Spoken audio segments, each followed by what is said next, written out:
എല്ലാവർക്കും നമസ്കാരം. സൗന്ദര്യലഹരി പഠനം 88-ാം ദിവസം. ഓം ശ്രീ മഹാദേവിയേ നമ. ഓം ശ്രീ മഹാത്രിപുരസുന്ദരിയേ നമ. ഓം ശ്രീ ആദിപരാശക്തിയേ നമ. സൗന്ദര്യലഹരി ശ്ലോകം 88. പദം തേ കീർത്തീനാം പ്രപദമപദം ദേവി വിപദാം കഥം നീതം സത്വി കഠിനകമഠീകർപ്പൂരതുലാം കഥം വാ ബാഹുഭ്യാം ഉപയമനകാലേ പുരഭിദാ യദാദായ നസ്തം ദൃഷ്ടതി ദയമാനേന മനസ.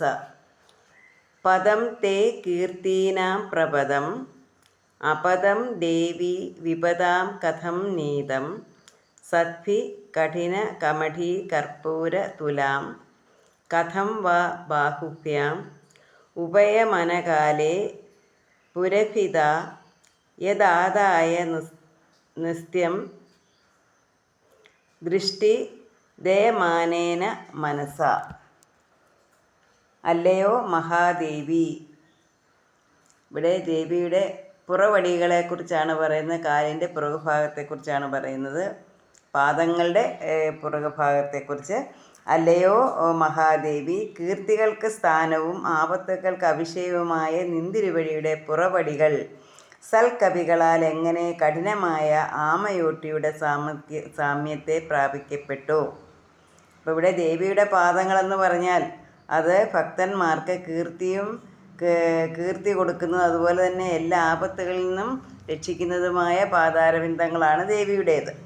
അപ്പോൾ അവിടെ കവികളൊക്കെ എന്താ പറയുന്നത്? ആമയോട്ടിയുടെ സാമർത്ഥ്യമാണ് പ്രാപിക്കുന്നത്. പുറവടികൾ, നിന്തിരുവടിയുടെ പുറവടികൾ കവികൾ എങ്ങനെ കഠിനമായ ആമയോട്ടിയുടെ സാമ്യത്തെ പ്രാപിക്കപ്പെട്ടു.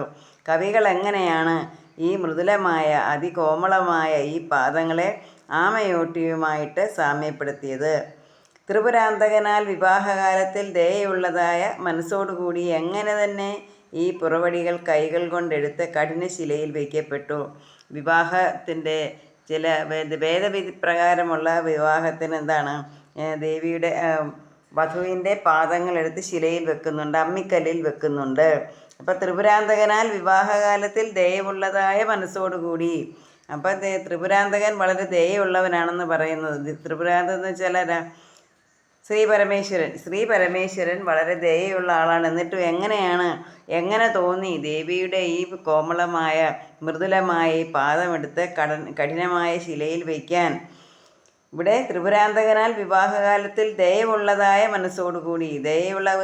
ദയയുള്ള ത്രിപുരാന്തകൻ, കരുണയുള്ള ത്രിപുരാന്തകാരൻ എങ്ങനെ ഈ വളരെ മൃദുലമായ ദേവിയുടെ ഈ പാദങ്ങളെ എടുത്ത് കഠിനശിലയിൽ വെച്ചു. ശ്രീദേവീപദം ഭക്ത സംരക്ഷണത്താൽ ഉണ്ടായ കീർത്തിക്ക് സ്ഥാനവും ഭക്തന്മാരെ സർവ്വപാപത്തിൽ നിന്നും രക്ഷിക്കുന്നതുമാകുന്നു.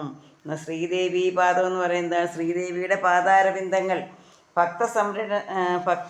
ഭക്തർക്ക് കീർത്തി ഉണ്ടാക്കി കൊടുക്കുന്നു. അതുപോലെ തന്നെ ഭക്തന്മാരെ സർവ്വപാപത്തിൽ നിന്നും ആപത്തിൽ നിന്നും രക്ഷിക്കുന്നതുമാകുന്നു. അതിമൃദുലമായ ഇത് വിവാഹത്തിൽ വേദവിധിപ്രകാരമുള്ള ശിലാരോപണത്തെയും കൂടി സഹിക്കുകയില്ല. എന്ന് വെച്ചാൽ വേദവിധി പ്രകാരം മാംഗല്യം നടക്കുമ്പോൾ എന്താണ്, ശിലാരോപണം നടത്താറുണ്ട്. അതിന് പോലും എന്താ പറയുന്നത്, അതിനുപോലും സഹിക്കുകയില്ല. ആ ശിലയ്ക്ക് പോലും സഹിക്കുകയില്ല. ഇത്രയും അതിമൃദുലമായ പാദമെടുത്ത് ശിലയിൽ വയ്ക്കുന്നത് അതൊരു ആചാരമാണ്. എന്താ പറയുന്നത്.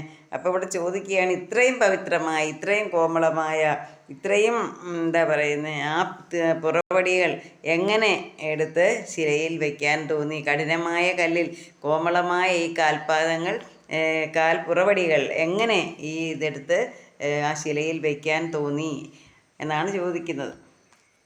അല്ലയോ മഹാദേവി, കീർത്തികൾക്ക് സ്ഥാനവും ആപത്തുക്കൾക്ക് അഭിഷേകവുമായ നിന്തിരുവടിയുടെ പുറവടികൾ സൽകവികളാൽ എങ്ങനെ? ഇവിടെ ദേവിയുടെ പുറവടികളെ ആമയോട്ടിയുടെ സാമ്യത്തെയാണ് പറയുന്നത്. ആമയോട്ടിയുടെ ആകൃതി കൊണ്ടാണ്, ദേവിയുടെ കാൽപാദങ്ങളുടെ പുറവടികളുടെ ആകൃതി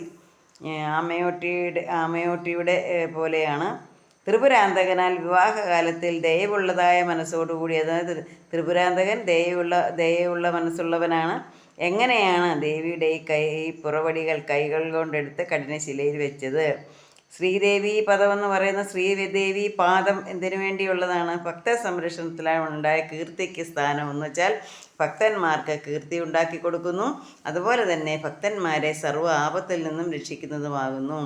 അതിമൃദുലമായ ഇത് വിവാഹത്തിന് വേദവിധി പ്രകാരമുള്ള വിവാഹത്തിന് ശിലാരോപണത്തെയും കൂടി സഹിക്കുകയില്ല എന്ന് വെച്ചാൽ അതികോമളമായ അതിമൃദുലമായ പാദങ്ങളാണ് ദേവീ ഭക്ത സംരക്ഷണത്തിനും വേണ്ടിയുള്ളതാണ് എന്നാണ് ആചാര്യസ്വാമികളുടെ പറയുന്നത്.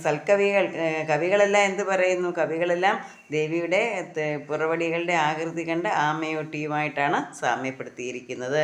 ആമയൊട്ടി എന്ന് പറഞ്ഞാൽ ഭയങ്കര കഠിനമായ ബലമുള്ള ഭയങ്കര കട്ടിയാണ്, കല്ലിനേക്കാട്ടിലും കട്ടിയുള്ളതാണ് ആമയോട്ടി. അതുമായിട്ട് എങ്ങനെയാണ് സാമ്യപ്പെടുത്തിയത് എന്നാണ്.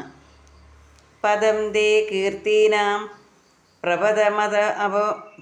പ്രപദമപദം ദേവീ വിപദാം കഥം നീതം സത്വി കഠിനകമഠീ കർപ്പൂരതുലാം.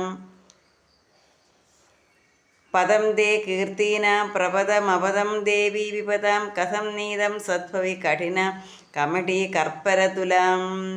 കഥം വാ ബാഹുഭ്യാം ഉപയമനകാലേ പുരഭിതാം യദാദായ നസ്ത്യം ദൃശതി ദയമാനേന മനസ്സാ. എല്ലാവർക്കും മഹാദേവിയുടെ അനുഗ്രഹമുണ്ടാകട്ടെ എന്ന് പ്രാർത്ഥിച്ചുകൊണ്ട് നിർത്തുന്നു. നന്ദി, നമസ്കാരം.